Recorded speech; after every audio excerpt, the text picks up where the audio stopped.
Usually, ito, yung forearm yan. One. O kaya yan. So, pero meron tayo yung tinatawag na clothesline o yung sampay. Yung sampay yan. So, kasabay nito yan para diretso rito. Meron naman yung pitek, yung straight lang. So, nandiyan ka malapit. One. Clothesline din.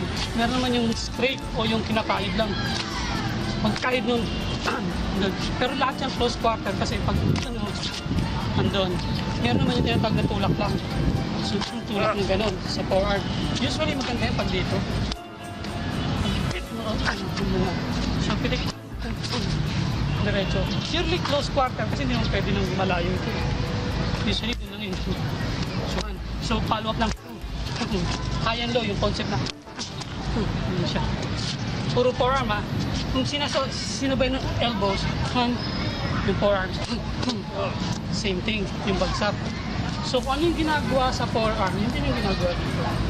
One, pitik, sadsad, pitik dito. So lahat yan pare-pares lang. So pag pinasok mo nandun din. So kung papasok, for example, papasok siya sa one, papasok siya, nandun siya, nandun agad.